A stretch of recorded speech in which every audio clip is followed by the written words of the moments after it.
It is Sunday, the 9th of October, 2016. I'm in the middle of my alternative spiritual practice of protesting against Unitarian Universalist injustices, abuses, and hypocrisy.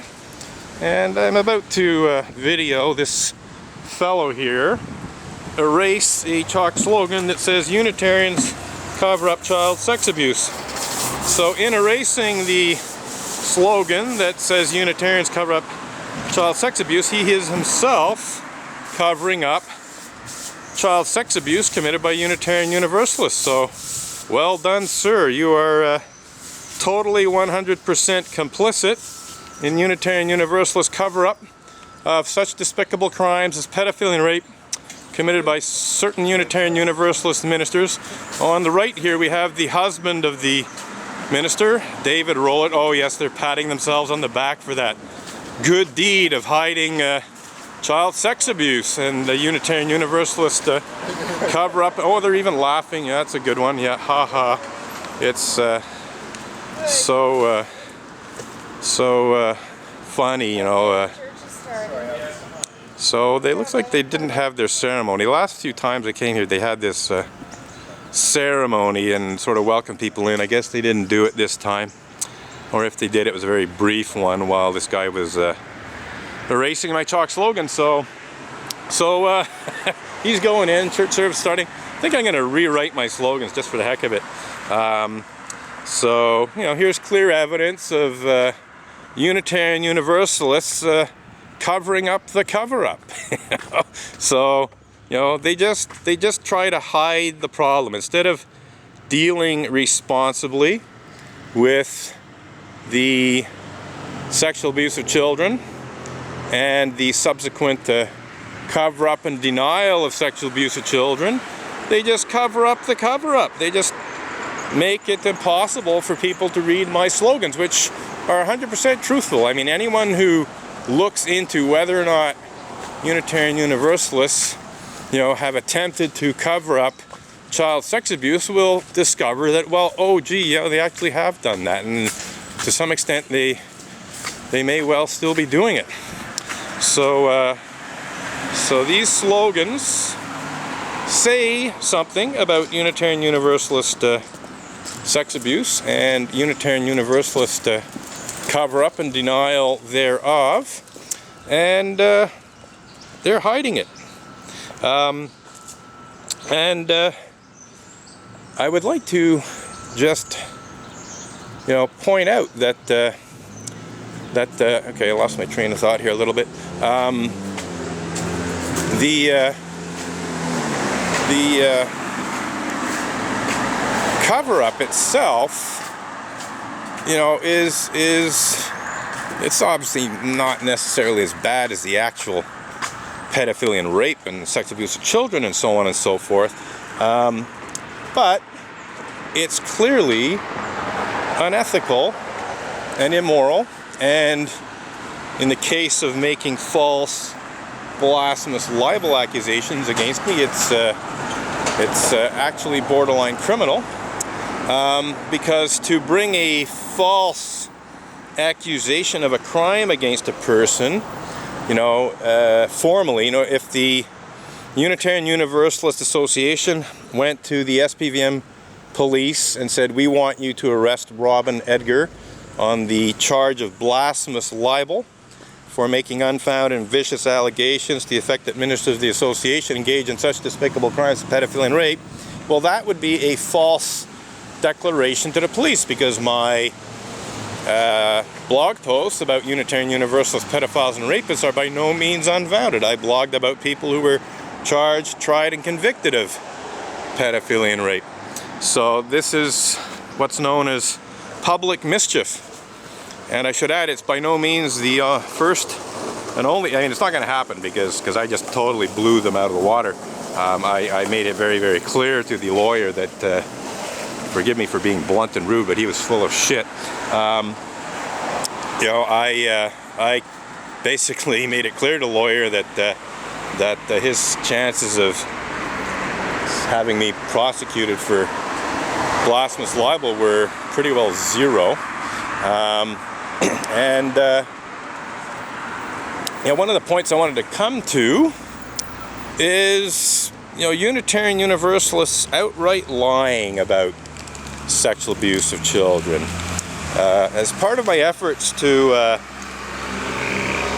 ensure that the Unitarian Universalist Association formally withdraws its false, blasphemous libel accusation, publicly apologizes for it, and actually discloses just how many Unitarian Universalist ministers are in fact guilty of such despicable crimes as pedophilia and rape.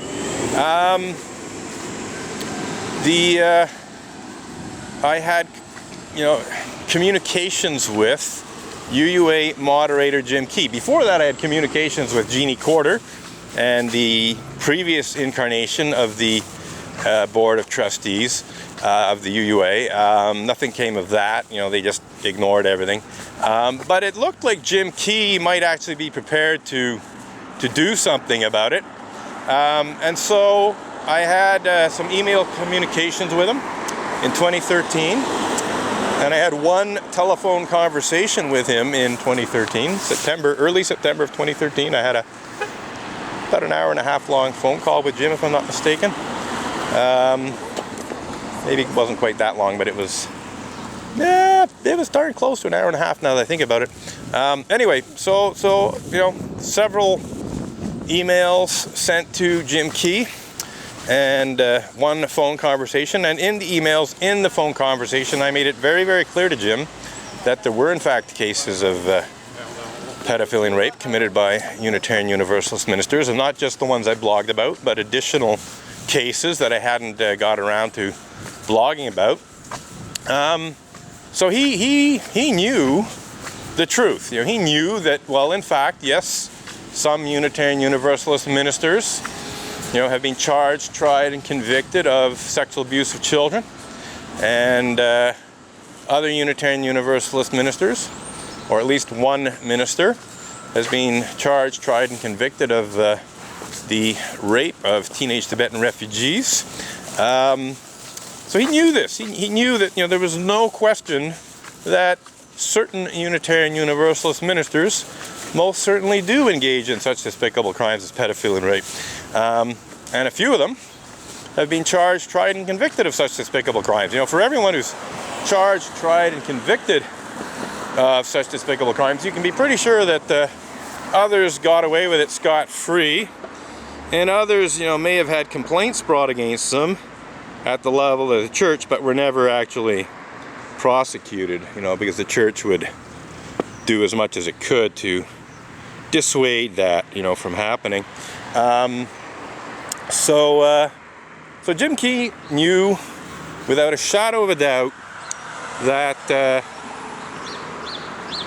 children had been abused by Unitarian Universalist clergy, to say nothing of Unitarian Universalist religious educators. Yet in June of 2014, less than a year after my phone call, he stood up in front of thousands of Unitarian Universalists at the 2014 General Assembly of the Unitarian Universalist Association in Providence, Rhode Island, and sandwiched into his first moderator's report to a UUAGA, he delivered what was, a so-called official apology to victims and survivors of clergy sexual misconduct. Well, that apology essentially played down the extent and seriousness of clergy sexual misconduct in general. He said only a small number of Unitarian Universalist ministers were guilty of clergy sexual misconduct. I think he might have actually even said a very small number of Unitarian Universalist ministers were guilty of clergy sexual misconduct, when in fact no less than 400 Unitarian Universalist churches had been affected by one form of clergy sexual misconduct or another, and some of those churches had multiple cases with multiple ministers. So it's not a small number of Unitarian Universalist ministers who are guilty of one form of clergy sexual misconduct or another. But that wasn't the worst thing he did. He went on to say, and this is an exact quote, there there were no incidents of abuse of children or elders in my investigations. So what did he say? He said that he had investigated clergy misconduct, and that in his investigations of clergy misconduct, he hadn't found any evidence of children or elders being sexually abused by Unitarian Universalist ministers, even though I personally told him about cases where Unitarian Universalist ministers were charged, tried, and convicted of such despicable crimes as pedophilia and rape. And I think it also has to be understood that it's unlikely that I'm the only person that told Jim Key about sexual abuse of children committed by Unitarian Universalist ministers.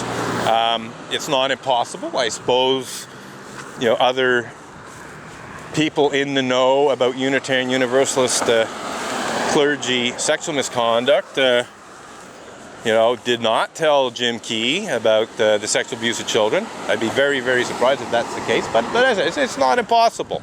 I know that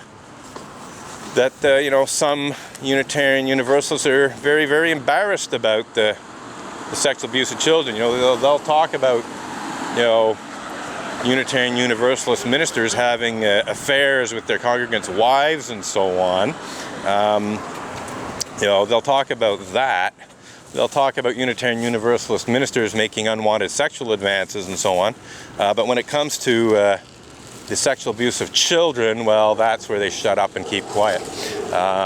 Unfortunately, I know that even some of the most prominent advocates, that are working in that field, the people who are supposedly, advocating for reform, have basically not spoken out when the Unitarian Universalist Association has tried to cover up child sex abuse. They didn't speak out when the Unitarian Universalist Association accused me of blasphemous libel in an effort to hide pedophilia and rape, and they did not speak out when Jim Key outright lied about sexual abuse of children in his so-called official apology to victims of Unitarian Universalist clergy misconduct.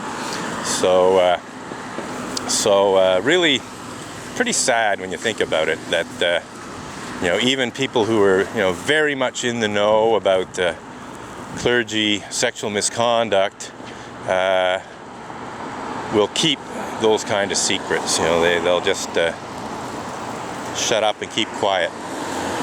And yes, I'm talking about UU Safety Net. I'm talking about Reverend Gail Seavey. I'm talking about other members of UU Safety Net who I won't name for the time being. But Reverend Gail Seavey of the Unitarian Universalist Church of Nashville was very, very well informed about the UUA's false blasphemous libel accusation against me. She was very, very well informed about the lies that Jim Key told in his apology. In fact, even before he delivered the apology, I sent an email to UU Safety Net just some days before the beginning of the UUAGA, saying that I anticipated a second-rate apology based on how Jim Key had responded to me. He essentially broke off communication after our phone call. Never heard from him again. It was a clear indication to me, that and other things, things that he was on public record as saying, his cozying up to UUA President Reverend Dr. Peter Morales and so on. There was some clear indications that the apology that Jim Key would deliver at the 2014 General Assembly of the Unitarian Universalist Association would be less than adequate, less than sincere. To be honest, it was even worse than I anticipated. I did not expect Jim Key to outright lie about sexual abuse of children in his apology.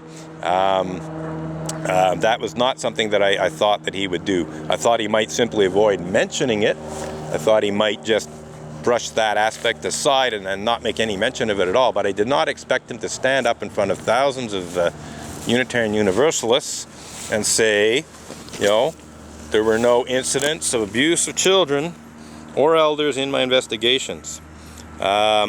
That is what I call a bald-faced lie, and it's easily proven to be false. And yet, to date, it's now the 9th of October of 2016, so between, let's say, the 27th or 28th of June of 2014 until October 9th, 2016, nobody other than myself has publicly exposed the lies that UUA moderator Jim Key told in his worthless apology to victims of clergy sexual misconduct that he inserted into his first moderator's report to a UUAGA. So we're coming up to 16 minutes worth of recording here. I think I'm going to end this clip slightly sooner than 17 some odd minutes where it automatically cuts off. Things are a little on the quiet side now. Most people have gone into church. So I think we're going to end this clip now. Going to let the sensor cool down a little bit, and I'll resume a video when there's good reason to do so. Things are pretty quiet right now. So that's it. It's October 9th, 2016. I'm in front of the Unitarian Church in Montreal, and I'm showing how Montreal Unitarians take action in the world by helping to cover up and hide such despicable crimes as pedophilia and rape committed by certain Unitarian Universalist ministers, certain Unitarian Universalist Sunday school teachers, and certain Unitarian Universalist lay leaders. That's it for now.